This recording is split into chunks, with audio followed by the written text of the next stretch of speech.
I seek unanimous consent to enter into the record of the House the document styled Unwelcome in Niger, the interim report from Congressman Matt Gaetz on the U.S. crisis in Niger. Mr. Speaker, I come to the House floor this evening to expose a cover-up in the African country of Niger.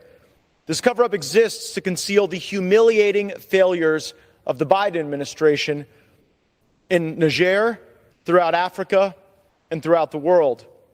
You'll learn of the victims of this cover-up, the 1,100 U.S. troops who are currently stationed in Niger, functionally stranded by a Biden administration which cares more about saving face than saving their lives.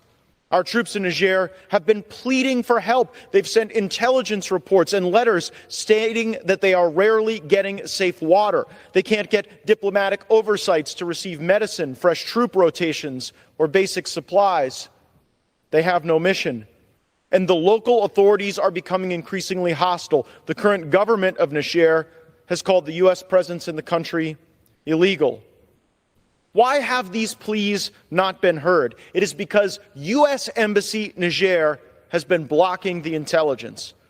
I fear as we speak, the conditions may be forming to create another Benghazi-style attack.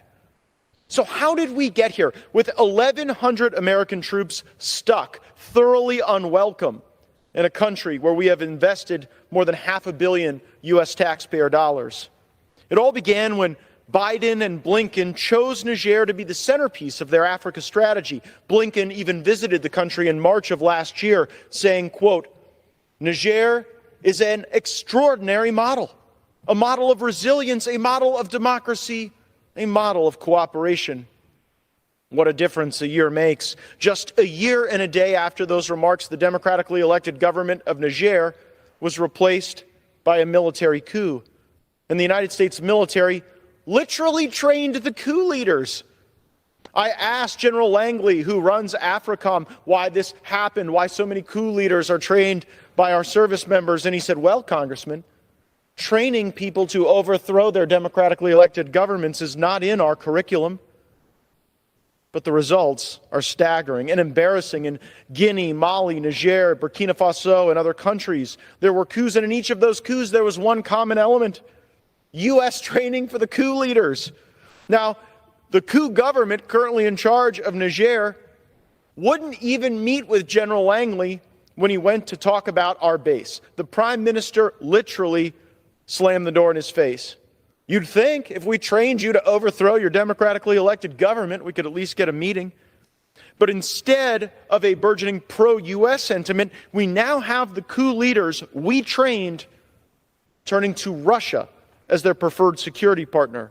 So where does that leave our 1,100 troops, our Americans? I did not serve in the military. I represent a military community, and I hear that these senior enlisted service members at a U.S. installation abroad, they're a big deal. They're kind of like the mayor of the installation. And the senior enlisted service member at Air Base 101 in Niger wrote a letter to Congressman Dusty Johnson. Mr. Speaker, I seek unanimous consent to enter this letter into the record. Dear Congressman Johnson, I am writing to express my deep concern regarding the actions taken by U.S. Embassy Niger, particularly involving the Ambassador Kathleen A. Fitzgibbon. The recent events have raised serious questions about the conduct and decision-making of these officials, and I believe Congress must address these issues.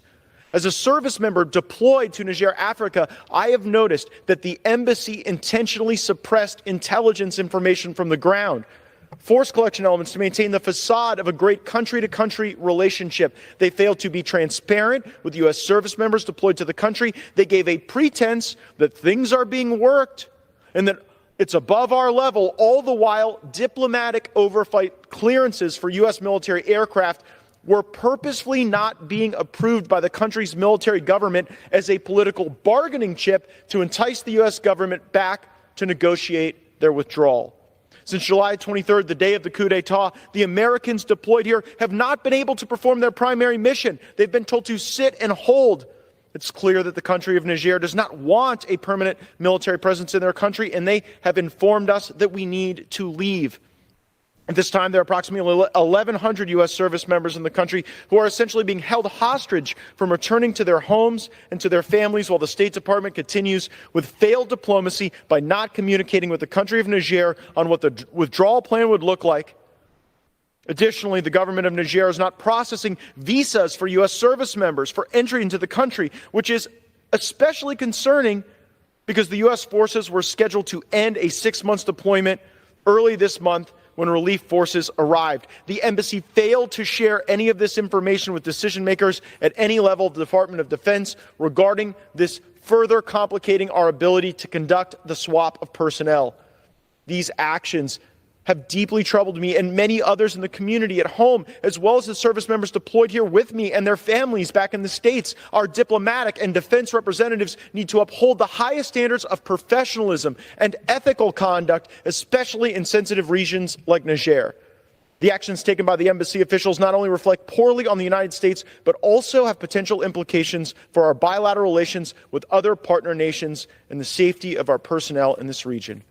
When I became aware of this letter, my office conducted a number of interviews which confirmed the claims made by the senior enlisted official, and he signed his name to that letter, which we have entered into the record.